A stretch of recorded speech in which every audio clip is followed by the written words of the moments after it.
Be advised, the following episode contains content that may not be appropriate for all audiences. I don't know what happened to me, but I'm unable to cry. And I want to. I used to be able to cry when I heard good music. Can't do it anymore. I can't cry.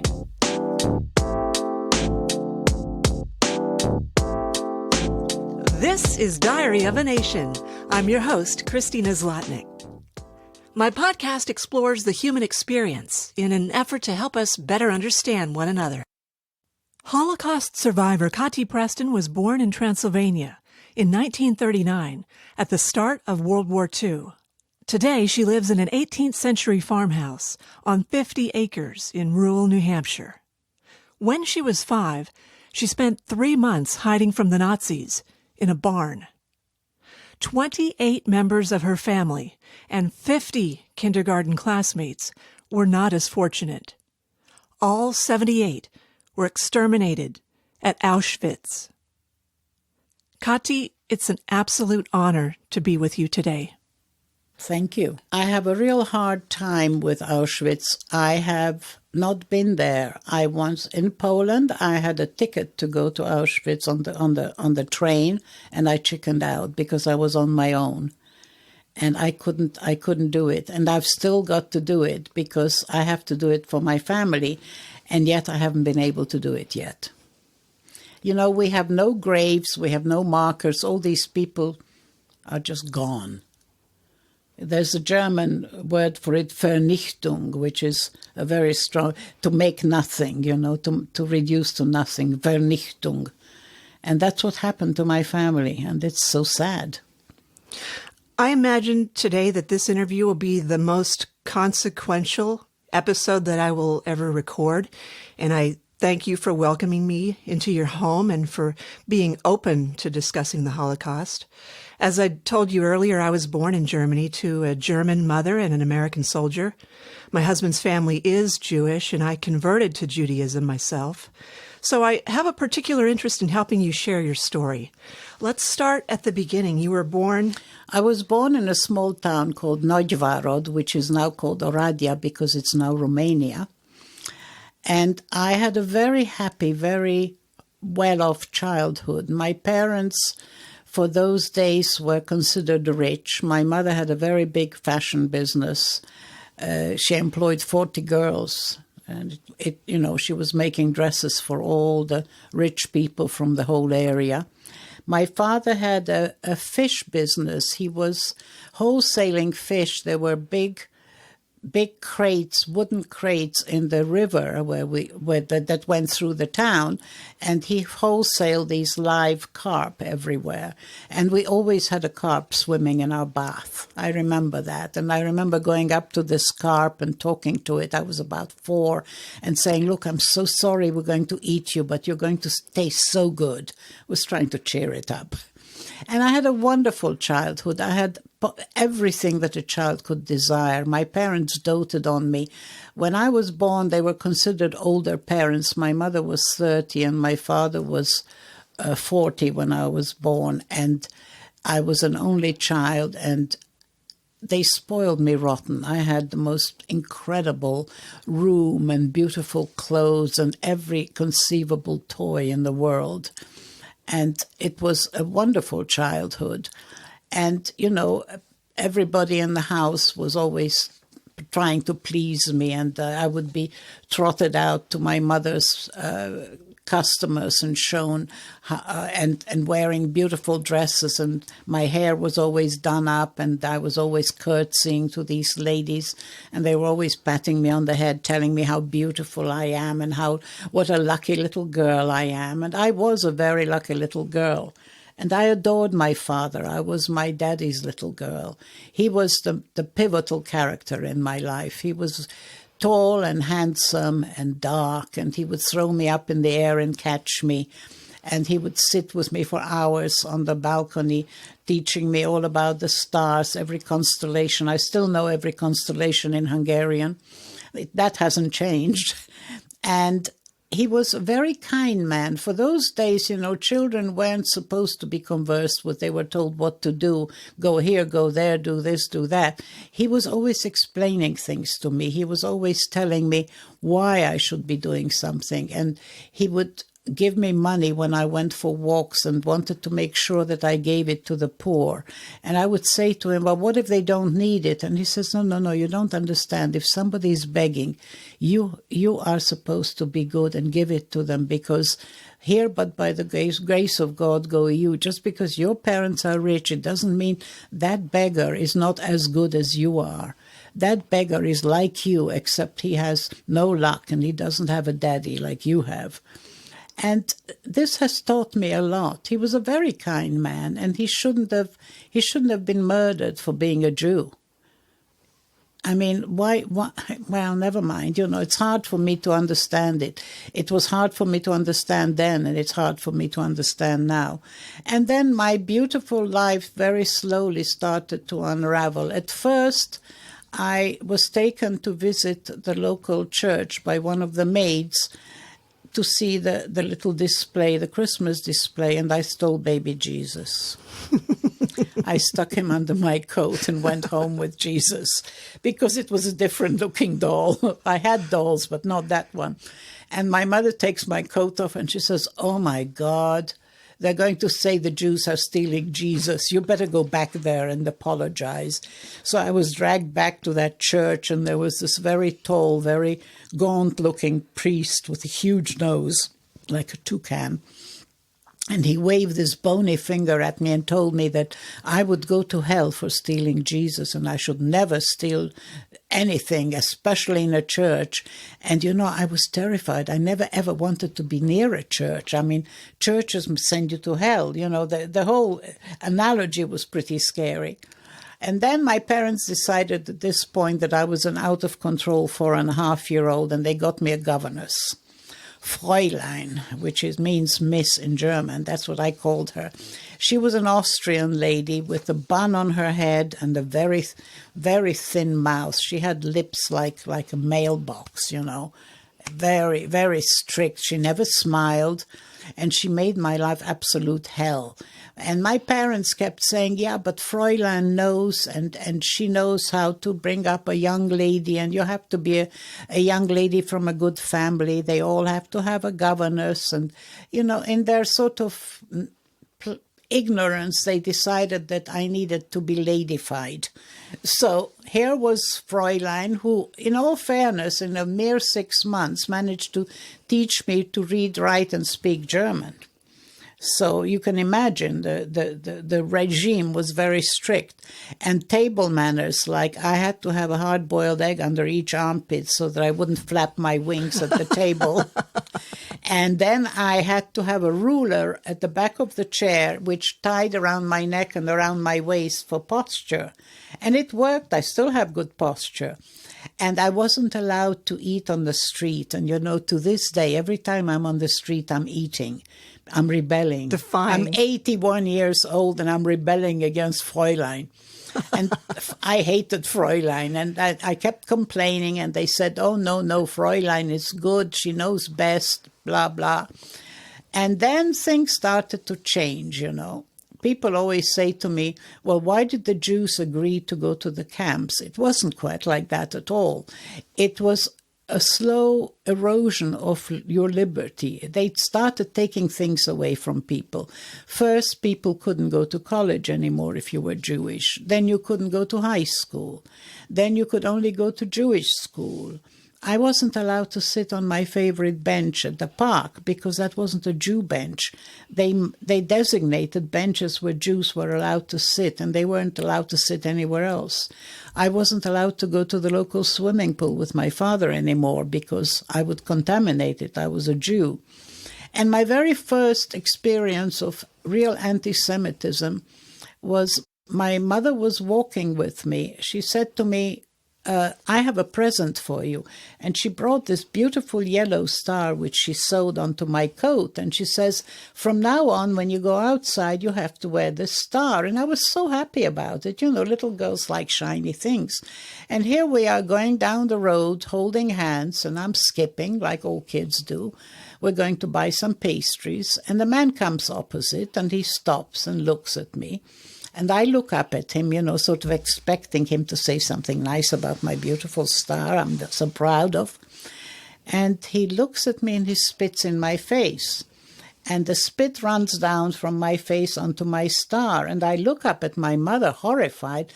The man hates stars, never thinking that it's me. And then my mother, who normally would protect me, takes me by the hand, she shushes me, and she drags me home. And she says, we'll talk when we get home. And then we get home, and she says, no, darling, it's not the star, it's you he hates. And I said, but why? He says, because you're a Jew. I said, okay, but if I don't have the star, he won't know I'm a Jew. She says, but you have to wear the star because it's the law. You can't go out without the star. I was very confused, and that's the first time that I experienced true anti-Semitism. Of course, by this time, another law started coming into being that no woman under the age of 45 was allowed to work for a Jewish family. And so all the girls who worked for my mother, the maids were gone, and of course Fräulein left, which made me so happy. She used to read Grimm's fairy tales. She used to scare me to death. Struwwelpeter. She read that too. I remember I had that book. Yeah, with a little boy who had his fingers cut off because his nails were too long. Yes. And the little girl who got burnt up because she played with matches. All those, she used to scare me to death. You know, they didn't have the intended effect on me because I played with matches, yet I read that book. I also sucked my thumb, yet I read that book. My childhood dachshund chewed some of those pages. But, you know, it just goes to show you that children were not thought of as people. They were thought of as things to corral and to make obey the grown-ups. All stories were frightening. They were not nurturing stories. They were scary stories. What were your parents' full names? My father was Ernest Rubin, and my mother was Gabriela, and her maiden name was Bocok, which is a weird sort of Hungarian-Romanian name. Your mother had twin boys and a girl before you were born. Yes, she did. All three died prematurely. Yes. You were so wanted as an only child. I was very wanted, and not only that, I was very lucky, because had those children survived, I wouldn't be alive today, because she couldn't have saved 4. Really? How could she save 4 children? In that barn? Who would have taken 4? Right. You know what I mean? I was very lucky to be an only child at that point. So then things started getting worse. They started bringing in laws against Jews all over the place. And the Hungarian authorities were very clever, because they made everybody register with the police, saying they wanted to protect us, so to speak. And everybody very, very nicely and willingly went to the police station and told them where they lived, how many people, etc. Then they started calling up the Jews for what they called work details. So my father had to go away and build roads somewhere. And then they built a ghetto. They took a poor part of town, and they put up great big walls around it with barbed wire, and they decided that all the Jews had to go and live in the ghetto. And of course, they had no problem rounding everybody up, because they knew where everybody lived. And at this point, my father came home, and I remember looking out the window. There was a lot of screaming and yelling, and there were people in the street. There were soldiers with guns and bayonets and whips, and they were whipping these people onto carts and onto trucks and herding them together into this ghetto. What age were you at that time? I was almost 5. And I remember my father and mother saying goodbye, and my mother was sobbing, and then I kind of sort of wormed my way between them, and because they were crying, I was crying. But I didn't realize that it wouldn't be like, oh, you know, my daddy's going away on a business trip. I thought he'd come back and bring me presents like he always did. But the atmosphere was very sad. And then suddenly, after all the noise, there was silence. And I look out the window and there are dogs and cats running around because people were taken so fast they didn't have time to place their pets with friends or neighbors. And there were all these animals. And then the dog catcher came with a long stick with a round sort of hook on it. And he was hooking all these poor animals and throwing them into the back of a truck. And that really upset me almost more than taking the people away, because as a child, that's what you identify with, the pets. And then we were left alone, Mother and I, and she said to me, if anybody comes, you have to hide under the bed. You're not supposed to make any noise because people are trying to find you. And the reason she didn't have to go to the ghetto, although she had converted to Judaism, she was not Jewish by blood. And it is Jews by blood that they wanted, not so much the religious part of it. Anybody who had any Jewish blood, even if you had one grandparent who was a Jew, you were supposed to go to the ghetto, because they wanted to eradicate the race, the Jewish race. It was not a religious thing. You were in kindergarten at one point. Tell me about the 52 children. Well, I was in a kindergarten for a very short while. My parents decided that I should find out a little bit about my Jewish heritage because they were very secular. And in this kindergarten, there were 52 kids, and only 2 of us survived. Only two of 52? Of 52 children, yes. Let's sit with that for just a moment. It's awful, yes. Little children. Little children. Who did nothing. Who did nothing. And, basically, when they killed the 6 million, at least 2 million of them were under 18. 2 million? I didn't know that. Yes. Wow. A lot of children. Jews had lots of children because it was a mitzvah to have a child, And they killed everybody. We'll talk about your life after the Holocaust later in the interview, but briefly, you were in touch with that one other kindergartner. I met her in London. She too escaped by being hidden by their maid in an attic, apparently. And I met her in London years and years later. I was at a cocktail party, and people were standing there with their drinks, and I suddenly heard a voice that sounded like me. And I thought, wait a minute, that's a Hungarian accent. So I walked up to her and I started talking to her, and suddenly we realized who the other one was. And we fell on each other sobbing. It was an amazing historical moment for me. It was unbelievable. We were holding each other, and all these English people were looking down their noses at us because you don't make public displays like that in London. Not in a proper cocktail party, but we didn't care. And she was a wonderful woman. She was actually a doctor, but unfortunately she had breast cancer and died soon after we met. You had cancer too? Oh, yeah. I had something called metastatic small cell cancer, and it was totally fatal. It was stage 4, and that was 15 years ago. What organ? It was everywhere. Oh, okay. It had already metastasized. Yeah, and apparently it started with a little growth under my chin, and it had gone everywhere, and they never found the primary. But I don't know why I survived, because I'm here. Thank God you did. Well, the thing is that every time I go for my checkups every year, I apologize for upsetting their statistics. They keep saying to me, you were supposed to die. I said, sorry. Describe the local collaboration that enabled the Holocaust. It was the Hungarian soldiers and civilians who helped, because Eichmann, who was in charge of exterminating the Hungarian Jewish society, Adolf Eichmann. By this time they were losing the war, but he still wanted to make sure those Hungarian Jews were deported. They were the last transport. And he came to Hungary with only 200 Nazi officials, and those 200 and Eichmann managed to round up and kill 750,000 Jews in 3 months' time because of the local collaboration, because of the neighbors and the soldiers and the local police. They gleefully contributed whatever they could to the persecution of the Jews. Your own people, your own neighbors, your own communities. Yes, and the same thing happened in Yugoslavia. You saw that happening. Bosnia, they kill their neighbors. It was a question of, I'm going to take his apartment, so I better tell them where he is.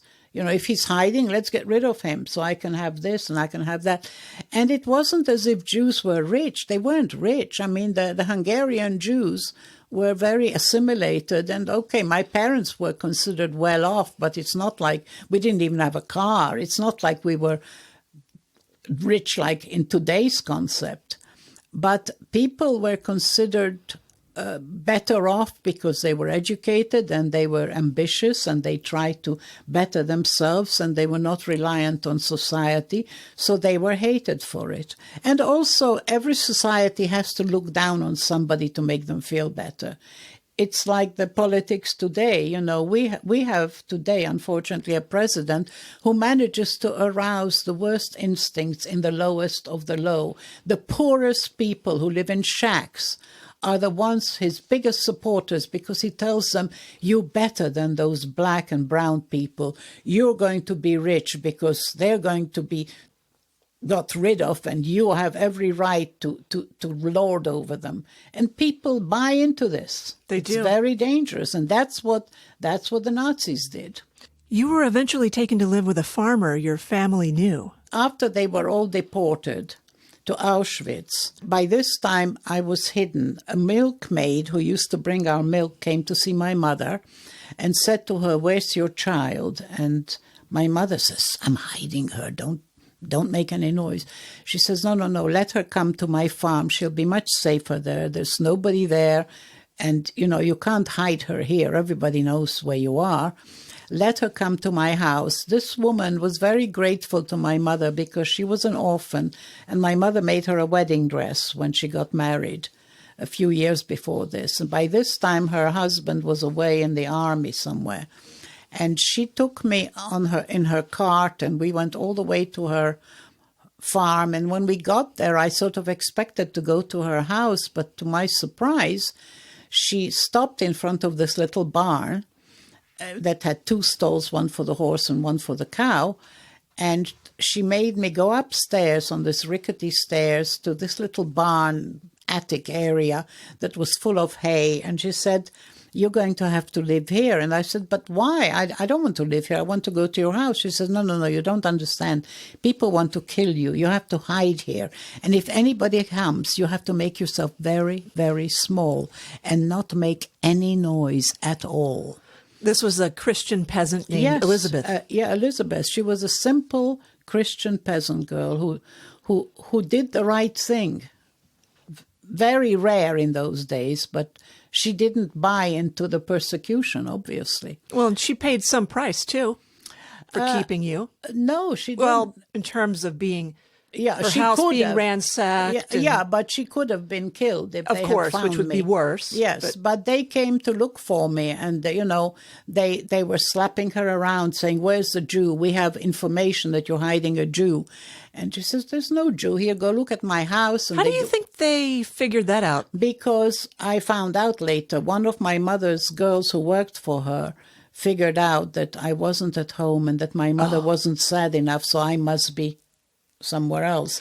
And she saw my mother go with toys from the house, and she put two and two together and told the police. She could have kept her mouth shut, though, No, at she the very did not. least. She did not. And when the communists came, they made my mother rehire her. But that's okay. I peed in her tea. That's the only thing I could do. That reminds me of the movie The Help. Yeah. Did you see that movie? I did. But anyway, so where are we? Yes. People came to her home looking for you.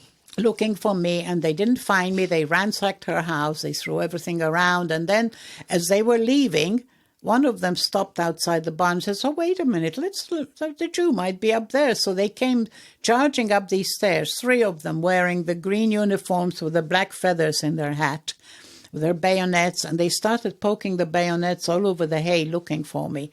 And I scooched under the eaves and pulled the hay over my head.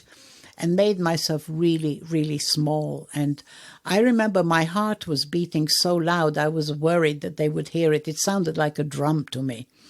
And I was holding my breath, and they came closer and closer, and I opened one eye and I look, and there's a big black boot standing next to me, and the bayonet comes down an inch from my face and gets stuck in the wood.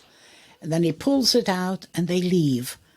And I couldn't stand up for a whole day. My legs were like water. And Elizabeth came, and she tried to comfort me, and she held me. And I remember she sang to me, and she was very sweet, and she was shocked herself. But I expected them to come back all the time. And now I was very quiet. I didn't complain about being hidden or anything. You were 5 when you were in the attic? Mm-hmm. Yeah. How many months were you in there? 3 months. 3 months totally alone. How did you summon the courage as such a young person? Because I think when there's a crisis, you kind of rise to the occasion. Because, I raised 4 sons, and I don't think they sat still for 5 minutes. But then again, little girls are a bit more biddable. If you tell a little girl, now you have to be quiet and sit here for a few minutes, they'll do it. Not like a boy, probably won't. And I was also told that they would try to kill me, which at first I didn't believe, but after the episode with the bayonet, believe me, I believe they wanted to kill me. Because I realized that dying means having a big knife in your head, because I thought of it as a big knife. And before they started taking the people to Auschwitz, my mother managed to smuggle my father out of the ghetto. She paid off some people, and he was going to escape across the border to Romania, where they weren't rounding them up yet. And he decided to come and visit me before he left. He told my mother, look, I don't want the child to feel I'm abandoning her. I love her. She needs to know that, and I'm going to go and say goodbye to her. And my mother begged him, don't do that. It's dangerous. He says, no, it's fine. I'll go at night. And he walked all the way to that village at night, and they caught him outside the village door, outside the barn entrance, because they knew that he would be there. And this woman who told the police about my mother hiding me also made sure that my mother was arrested and tortured. She wanted the child dead, and they tortured my mother, and she never told me what they did to her. She says it was far too humiliating. She never told me, but it changed her. She stopped laughing a lot. She used to be a very happy person. And after this, she became very morose. For years, she never had that belly laugh that she used to have. She was touched by this. But she never told them where I was, very obviously. And then they took all the Jews to Auschwitz. And my father was there with a friend from town, and they stole a piece of bread because they were starving. And they were found out, and the commander decided to make an example of them. So they took the 2 men, and this was quite cold. It was, I think, in the springtime. I can't remember. They stripped them naked, and they beat them half to death, breaking bones, and then put each of them in a dog kennel in the middle of the Appellplatz, which was a great big field where all the prisoners had to line up every morning to be counted. And they wanted to make an example to show everybody what happens if you steal anything and if you disobey. And it took my father 2 days and a night to die. And that, as a child, made me very, very bitter. I wanted revenge. I spent the first few years after that thinking of what I would do to somebody who did this to my father. I had visions of horrendous tortures I would subject this person to. I would skin them alive, I would burn them, I would torture them, I would make them pay. And I was so full of hatred, so full of rage for years. And it took me 50 years to stop hating. I don't hate anymore. I don't forgive because I don't have the right to forgive somebody else's death. But I kind of emptied my soul of the hatred, because when your soul is full of hatred, there's no room for anything else. And I filled it with love. And basically people say to me, so what's your religion now? I said, well, love. I love. And I'm a very happy person, believe it or not, despite everything, because I choose not to be a victim. I'm not a victim, I'm a survivor. Have you cried all of your tears yet for the Holocaust? I have. And when my husband died almost a year and a half ago, I have not been able to shed a single tear. I have none left. Even for other people? No, I can't cry anymore. I don't know what happened to me, but I'm unable to cry.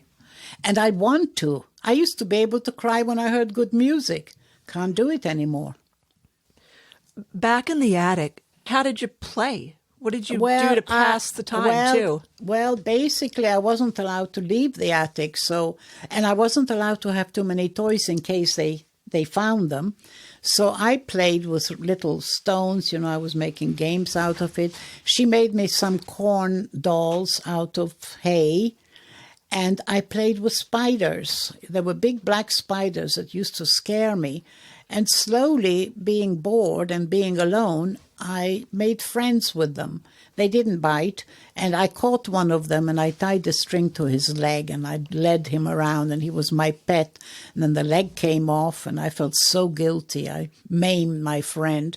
He crawled away somewhere. There were mice there too, but I could never catch them. They were too quick for me. What did you eat?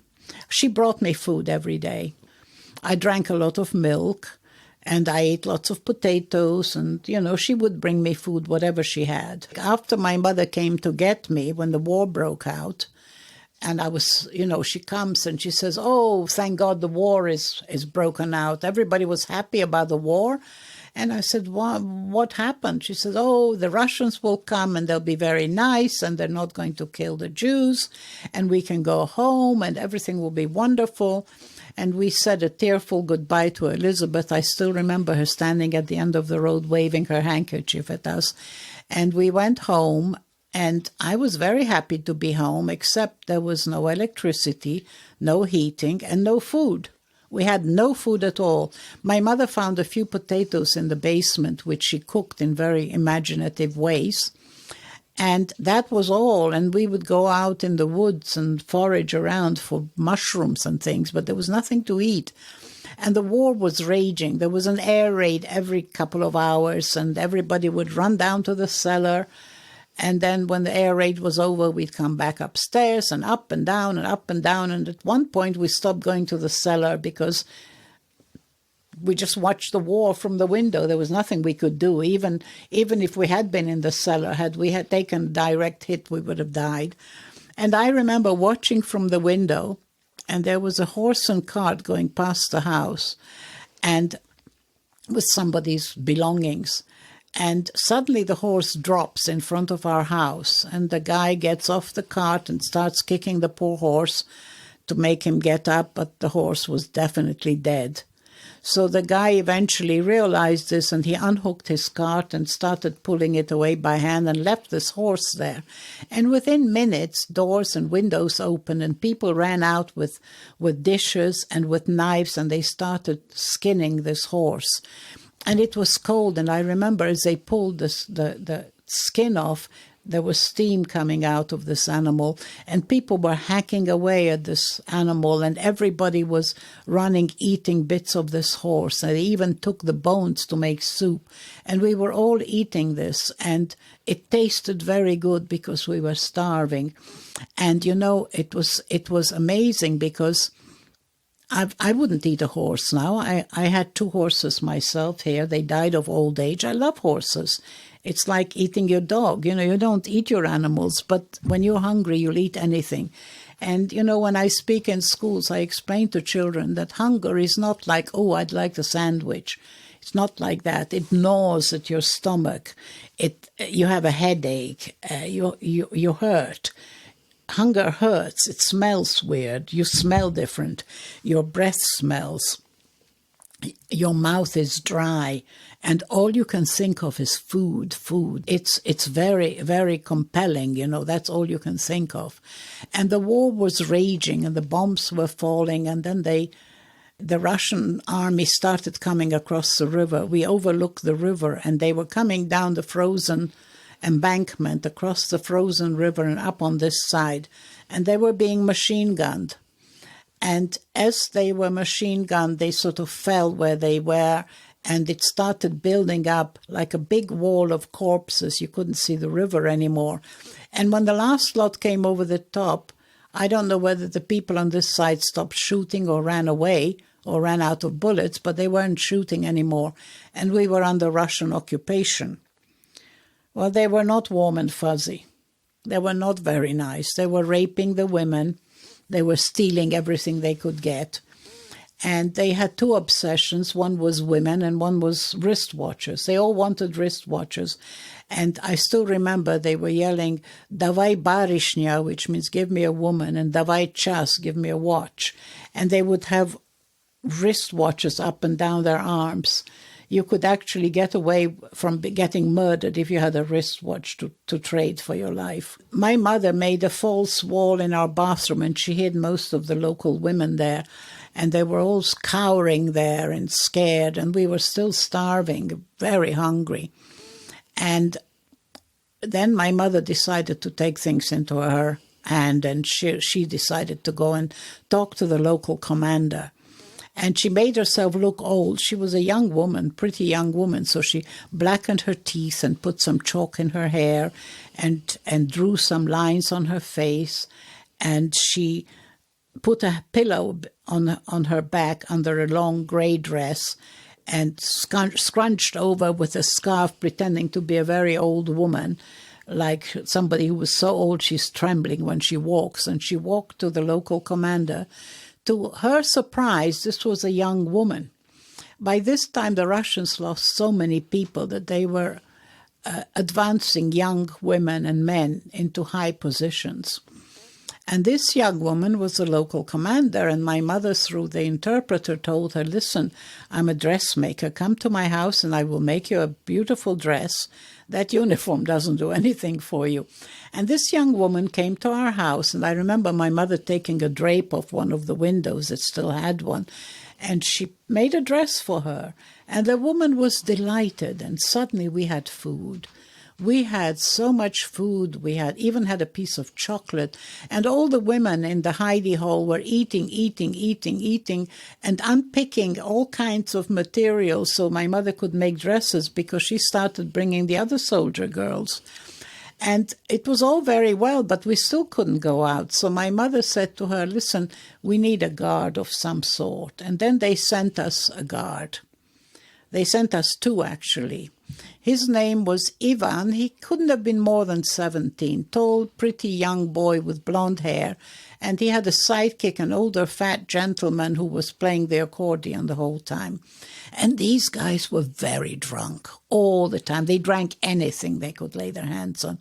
Cologne and meths, and they were constantly drinking, and they were very happy. I loved them because they were very nice to me. They taught me Russian songs and dances, and when, they were happy drunks. There are two kinds of drunks. Right. These were the happy kind. They were taking pot shots at moldings on the ceiling, and when it got very cold, they would burn our antique furniture in the stove. And then one day, Ivan brought my mother a gift, a goose liver, which was a big delicacy. And he took this goose liver that had a bit of blood on it still and decided to clean it up and wash it for my mother. And not having had running water where he came from, he washed it in the toilet. It wasn't quite clean enough, so he pulled the chain and the liver goes away and he shoots the toilet. He's so angry. That was Ivan. But he was nice. I liked him. And then one day he brought me an orange.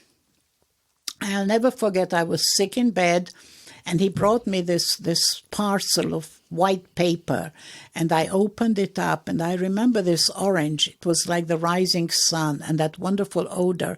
I'd never seen an orange before, because in those days they didn't import fruit. You ate what grew.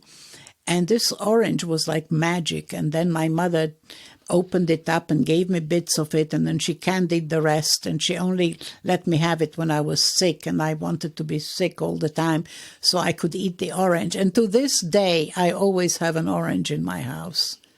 it gives me a feeling of security. It's amazing what you can live through as a child if you have to, and you're resilient. I don't think I'm particularly screwed up. I managed to live a normal life after that. How? It was almost self-therapy. It took a long time. It's trying to teach myself not to hate. That's a deliberate choice. That's a choice, yes. That's a choice. I think I was lucky. I was very lucky because I was bullied in school in Romania too, because I was Hungarian to the Romanians and I was Romanian to the Hungarians and I was a Jew to all. So everybody picked on me. And plus I was a smarty boots and I always knew everything. So they picked on me. And I remember walking home one day with 2 long pigtails, and one of the boys cut off one of my braids. And I remember picking up the braid off the ground and walking home crying with this braid in my hand. And out of nowhere, an old man came up to me. I have no idea who he was. And I think he was my therapist because he stopped me and he says, "Little girls, stop crying, because if you cry, they win. If somebody does something to you and you cry, you become a victim. Don't cry. Don't cry. You will be fine. Cut off the other braid and your hair will look pretty and it will grow back. And remember, as long as you don't cry and you're strong, you can do it." And it almost turned a switch. That's when I started healing. Let's talk about the casino operator who eventually became your stepfather. When the people started coming back from the camps, by this time the Russian soldiers left, and some survivors were coming back, and my mother came to see me and she says, "Your daddy's going to come home. We're going to the train station and he's going to be there." And she dressed me up and washed me and she looked very pretty, and we both ran to the railway station. Early evening, a train comes in. A long, big train comes in and people start coming off this train, and my mother is holding up a picture of my father, a photograph of my father. "Did you know this man? Did you know this man? Have you seen this man?" And people come off the train and they scare me because they look like ghosts. You can't tell if they're men or women. They're in rags, they have no hair, they smell, they have sores all over, they shuffle. And they sort of walk past me like ghosts, and I don't like them. I'm scared of them, and I hold my mother's hand, and we walk home crying, and then my mother says, "Don't worry, he'll be on the next train. There's 2 more trains.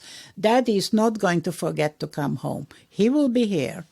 So we go the next day, and still no Daddy, and my mother starts taking these people home to our house. She takes them and she gives them baths, and she gives the men my father's clothes and to the women her own clothes. And these people start telling us stories about the camps. And it's horror stories, and I'm not supposed to listen, but of course I hide behind the sofa and listen to every word. And I start getting very scared. I think, oh my goodness, if this is what they did to my daddy, he's not coming. There's something wrong. The daddy isn't here. Maybe they hurt daddy. And I was horrified. And still we go back for the last train and we hold the picture, and the man comes up to my mother and says, "Don't wait for him. He's dead." And she says, "What do you mean he's dead?" He says, "I saw him. He was dead." And my mother says, "Who are you anyway? How do you know me?" And he says, "Don't you know me?" He was a friend of the family who had a casino and hotel in town where my parents used to go and play cards every Sunday night. And she didn't recognize him. He was in such bad shape. He was half dead. And he was telling us about how he and his family, his wife and the child, Dita, who was 11 years old, were taken to Auschwitz. And when they got off the train, Dita and the mother were sent to one side, and he was sent to the other. And he said to one of the guards, "Where are they going?" And the guard pointed to a chimney that was smoking, and he says, "That's where they're going." He didn't understand at that point. Nobody could believe this could happen? The crematorium. A crematorium. How could any of this happen? I mean, the most civilized nation in the world. I mean, we were all in awe and admiration of the German culture. I mean, we were all listening to beautiful music, reading Schiller and Goethe and speaking German and loving it. And how can this huge society, this huge intellectual, wonderful, cultured society do this? We didn't believe it. Nobody believed it.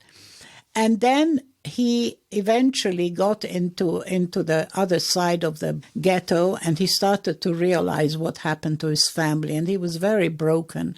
And the commander of the camp heard that he was a violinist as well, so they broke all his fingers, and they didn't set them. So I remember he had hands like claws, and that scared me as a child because, it's scary. But he was a broken man, and he came to our house, and my mother gave him some clothes, and he was telling us. And I found out from him how my father died. We never told my mother. He didn't want her to know. There was no need for her to suffer with that. Let her think he just died of an illness or something, that he wasn't beaten to death and died in a dog kennel. He told it to me much, much later when I was a young teen. His wife and daughter were murdered. Yeah, too. They were gassed. Dita. Yeah, Dita. Dita was 11 years old. She was a lovely little girl, She used to want to be an actress. She was a good student, and she could play 3 or 4 musical instruments, and she was a very happy little girl. And yet they gassed her as soon as she arrived, her and her mother, because she was a Jew. And this little girl sort of became my sister. I knew more about her than anybody because her father was always talking about her. He ended up staying with us, and he married my mother, and we cobbled together a sort of family out of 2 broken ones. I wouldn't say it was a love match. It was mainly a comfort match. But he was very good to me. I was very lucky to have him in my life because although he wasn't my daddy, he was my stepfather, and I wasn't his daughter, I wasn't Dita, but we had a very good relationship. And he told me so much about this little girl. I knew what she used to like to eat and what she sang and how she danced, and I sort of felt that she was my alter ego. He got Alzheimer's disease here in America, and on his deathbed, he held my hand and called me Dita. And I was so grateful that I was able to give him that last comfort. He died thinking his daughter was holding his hand. And that was an achievement as far as I was concerned. It's something good that I could do. And all my life I had a certain amount of guilt because I felt that I've taken her life, I've taken her daddy, and she has no life and I have a life, and how come, the survivor guilt. And that makes you very ambitious because you feel that if you survive, you have to make life count. This interview is being published in 3 parts. Part 2 takes a look at Kati's life as she emigrates to Israel at age 11 and eventually becomes a highly successful fashion designer, encountering Christian Dior and Harry Winston along the way. Do you have a compelling story? Or do you know someone I should interview? Drop me a line at diaryofanation@gmail.com. Please tell a friend to listen too. That's how we grow our audience and continue podcasting. Find Diary of a Nation through your favorite podcast app. Follow us on Facebook, Instagram, and Twitter at Diary of a Nation.